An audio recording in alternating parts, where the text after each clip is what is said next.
நல்ல இறக்க குணங்கள் உண்டு என்று சொல்லி எல்லாருக்கும் நல்லா தெரியும். அப்போ ஒரு நாள் அவர் ஒரு அறிவிப்பை கொடுத்தார். ஒரு குறிப்பிட்ட நாள்ல இங்கு நான் குறிப்பிட்ட மணி நேரத்திற்குள்ளாக வருகிறவங்க எல்லாருக்கும் நான் எந்த பரிசுகளை கொடுப்பேன் என்று சொல்லி அவர் ஒரு வாக்கு கொடுக்கின்றார். அதை கேட்ட எல்லா மக்களும் மிக ஆவலோடு இருந்தார்கள். அந்த நாள் வந்தது, அந்த நேரமும் வந்தது. எல்லா மக்களும் அவர் இருக்கிற அரண்மனை நோக்கி வேகமாய் போனார்கள். பல இடங்கள் அங்கு உண்டு, பல காவலாளிகள் அங்கு உண்டு. ஏனென்றால் அவர் உயர்ந்த அந்தஸ்தில் இருக்கக்கூடியவர், நல்ல பண பலம் உள்ளவர். ஆகவே பலவிதமான தடுப்புகள் உண்டு. அவரை போய் பார்க்க வேண்டுமானால் பல மக்களிடம் அனுமதி நாம் பெற வேண்டும். இவ்வாறாக எல்லாரும் அந்த இடத்துல ரொம்ப கஷ்டப்பட்டு எல்லாவற்றையும் கடந்து அவர் இருக்கின்ற பிரதான இடத்திற்கு அவர் அறைக்கு சென்றார்களாம். போய் பார்த்தால் அந்த அறை முழுமையாய் இருந்தது. அது பெரிய மனிதர், நான் உங்கள் எல்லாருக்கும் பரிசுகளை கொடுப்பேன் என்று சொன்ன மனிதர் அங்கு இல்லை. எல்லாரும் ஏமாற்றமாய் இவ்வளவு பெரிய மனிதர் பொய் சொல்லிட்டார்கள், எங்களை எல்லாம் ஏமாற்றி விட்டார், எந்த இடத்துல நாம் இங்கு வந்து அவரிடத்துல பரிசை வாங்குவோம் என்று சொல்லி ஆவலோடு வந்தோம், ஆனால் அவர் எங்களை விட்டு விட்டு எங்கோ போய்விட்டார் என்று சொல்லி எல்லாரும் மிகுந்த கோபத்தோடு கூட ஏமாற்றத்தோடு அரண்மனையிலிருந்து அவருடைய பெரிய மந்திராலிருந்து வெளியில வந்தாங்களா. அப்போ அந்த பெரிய மனிதர் அந்த அரண்மனை வாசலுக்கு உள்ளாக கடந்து உள்ளே வந்து கொண்டிருந்தார். எல்லாரும் கோபமா கேட்டாங்க, நீங்க என்ன சொன்னீங்க பரிசு கொடுப்பேன் என்று சொல்லி, எல்லாரும் குறித்த நேரத்துக்குள்ளாக வந்துட்டோமே, ரொம்ப கஷ்டப்பட்டு உங்க அறையை போய் நாங்கள் அடைந்தோமே, ஆனால் நீங்க எல்லாரையும் நீங்க ஏமாற்றிட்டீங்களே என்று சொல்லி சொன்னபோது மனிதர் அமைதியாய் சொன்னாராம், நான் உங்களை ஏமாற்றவில்லை, என்னுடைய குணம் உங்களுக்கு நன்றாக தெரியும், நான் யாருக்கு இறக்கம் காட்டுவேன் என்று சொல்லி உங்களுக்கு நன்றாக தெரியும். இம்மட்டுமாய் வந்த மக்கள் எல்லாருக்கும் பரிசு கொடுத்து விட்டுதான் நான் வருகிறேன். என்னுடைய அரண்மனையிலே அல்ல, எதிரிலே இருக்கின்ற அந்த ஏழைகளின் குடிசையிலே சென்று நான் பரிசுகளை கொடுத்து விட்டு வந்தேன். அங்கு வந்த மக்கள் எல்லாருக்கும் ஆசீர்வாதங்கள் கிடைத்தது, நீங்கள் இடத்திலே கேட்கவில்லை எங்கே என்று சொல்லி. ஆகவே நான் அந்த ஆசீர்வாதத்தை எல்லாருக்கும் கொடுத்து விட்டேன் என்று சொன்னாராம். அதே போலதான் நம்முடைய ஆண்டவராக இயேசு கிறிஸ்துடைய அன்பும் அவருடைய இரக்கமும் ஏழை மக்கள் மீது இருந்ததை நாம் அறிவோம். அவர் மாளிகையிலே பிறக்கவில்லை, ஏழை மாட்டு கொட்டிலே அவர் பிறந்தார். அவருடைய மகனை என்றும் எந்நாளும் கிராமம் கிராமமாய் சுற்றி திரிந்து அநேக மக்களை சந்தித்து அவர்களை குணப்படுத்தி அவர்களுக்கு ஏற்ற ஆலோசனை கொடுத்து அவர் வாழ்ந்து வந்தார். கிறிஸ்துவுக்குள் அன்பானவர்களே, God's glory revealed through his character. அவருடைய பண்புகளின் மூலமாக, அவருடைய பண்புகளின் மூலமாய் வெளிப்படுகிறதை நாம் காண முடியும். அந்த மகிமை ஆலயத்திலே நிறைந்திருக்கிறது. கர்த்தருடைய ஆலயத்திலே அவருடைய மகிமை நிறைந்திருக்கிறதை நாம் காண வேண்டுமே. ஆனால் நம்மிலும் இரக்க மனப்பான்மை, நம்மிலும் ஆண்டவர் கற்றுக் கொடுத்த பரிசுத்தம், நம்மிலும் ஆண்டவர் நமக்கு கற்றுக் கொடுத்த மன்னிக்கும் சிந்தை, இவற்றை எல்லாம் நாம் செயல்படுத்துகின்ற போது, அந்த அன்பை நாம் தரித்துக் கொள்கிற போது அந்த மகிமையை நாம் ருசிக்க முடியும், உணர முடியும். இரண்டாவதாக கர்த்தருடைய மகிமை எப்படி நமக்கு வெளிப்படுகிறது என்று சொன்னால், ஆண்டவர் இந்த உலகத்தை படைத்த படைப்பின் மூலமாய், இயற்கையின் மூலமாய் ஆண்டவருடைய மகிமை வெளிப்படுகிறது. God's glory revealed through nature. இந்த உலகத்தில் இருக்கின்ற படைப்புகளின் மூலமாக, படைப்புகளில் காணப்படுகின்ற ஒவ்வொரு செயல்பாடுகளின் மூலமாய், மாற்றங்களின் மூலமாய் அந்த மகிமையை நாம் காண்கின்றோம். அந்த மகிமையை நாம் காண்கின்றோம். இந்த உலகத்துல ஆண்டவர் மக்களை செங்கடல் வழியாய் வழி நடத்தின போது, யாத்திராகமம் 16ஆம் அதிகாரம் 7ஆம் வசனத்தை வாசிக்கிறோம். யாத்திராகமம் 16ஆம் அதிகாரம் 7ஆம் வசனம்.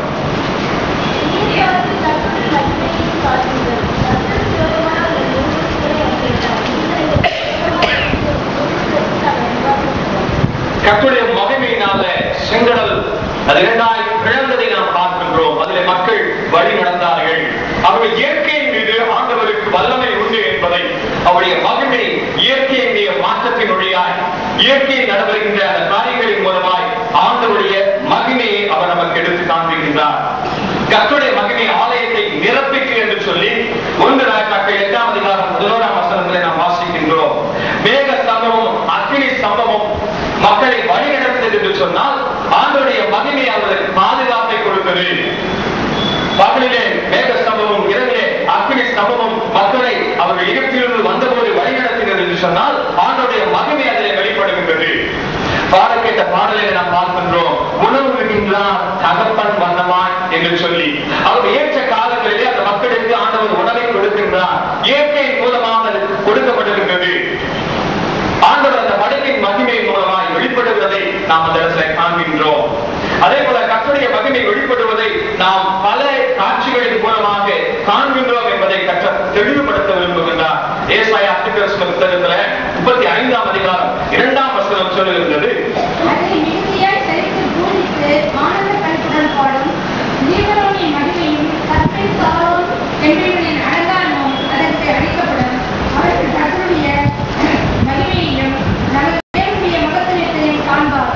அங்கு பார்க்கும்போது இயற்கையின் படைப்பின் மூலமாக ஆண்டவருடைய மகிமையை நாம் பார்க்கிறோம்.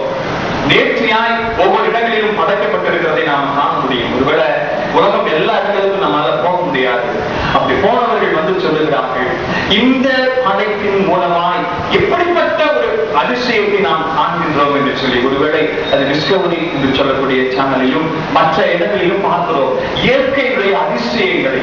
அது எவ்வாறு உருவாக்கப்பட்டது என்பதை சொல்லி நம்மால எண்ணி பார்க்க முடியாது.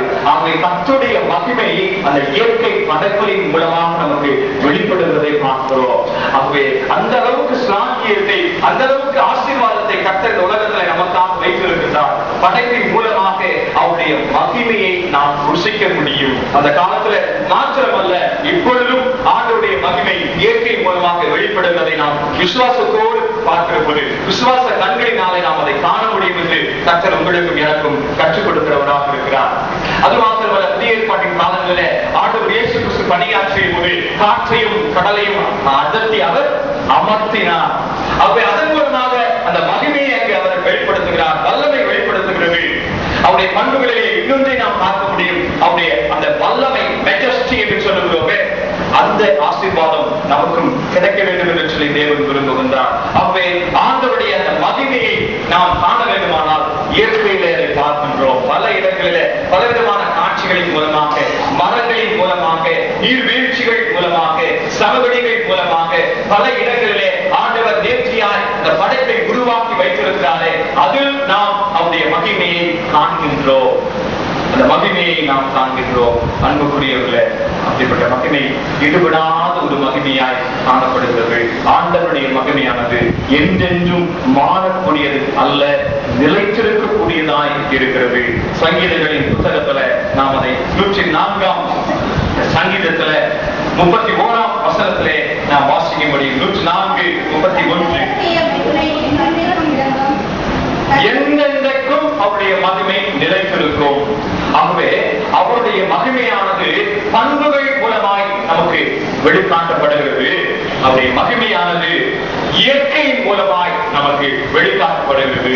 மூன்றாவதாக அவருடைய மகிமையானது எப்படி வெளிப்படுகிறது என்று சொன்னால், அவருடைய மகிமை இந்த உலகத்தில் இருக்கின்ற அவருடைய தாசர்களின் மூலமாக, மனுக்குலத்தின் மூலமாக ஆண்டவருடைய மகிமை வெளிப்படுகிறது.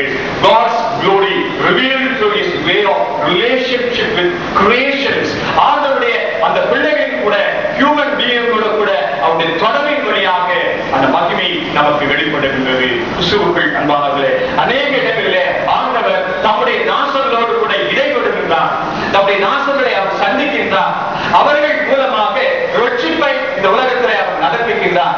அப்படி நடப்பிக்கின்றதன் மூலமாக அவருடைய மகிமையை நாம் காண்கின்றோம். வாசிப்போம். 1 ராஜாக்கள் 18ஆம் அதிகாரம் 37 முதல் 39 உள்ள வசனங்கள்.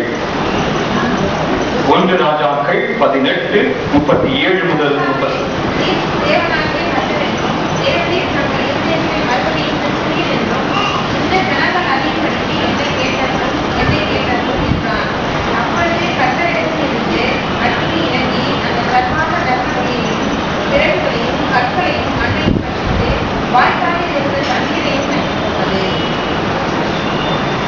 அந்த இடத்துல கர்த்தருடைய வல்லமை இறங்குறது நம்ம பார்க்கிறோம்.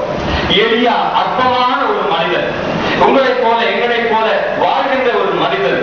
அந்த மனிதனோடு கூட கர்த்தருடைய கிருபை, அவருடைய வல்லமை வெளிப்படுவதனால ஆண்டவர் அந்த இடத்துல மகிமையை வெளிப்படுத்துகின்றார். பாகால் தீர்க்கதரிசிகளுக்கு முன்பதாக ஒரு பெரிய போராட்டம் நடைபெறுகிறது. அந்த போராட்டத்துல கர்த்தர் எலியாவோடு கூட இருந்ததினால வானத்திலிருந்து அக்கினி இறங்கி பட்சித்தது. ஆரம்பித்தது. அப்போது அந்த இடத்துல இருந்த எல்லாரும் ஆண்டவரை மகிமைப்படுத்தினார்கள், அவருடைய வல்லமையை உணர்ந்து கொண்டார்கள், அவருடைய மகிமையை உணர்ந்து கொண்டார்கள். ஆகவே கர்த்தர் இந்த உலகத்தில் இருக்கிற தம்முடைய ஊழியக்காரர்களின் மூலமாய் தம்முடைய மகிமையை அவர் வெளிப்படுத்துகிறவராக இருக்கிறார். நியாயாதிபதிகள் புத்தகத்தில் 16ஆம் அதிகாரம் 30ஆம் வசனம் சொல்கிறது. நியாயாதிபதிகள் 16ஆம் அதிகாரம் 30வது வசனம்.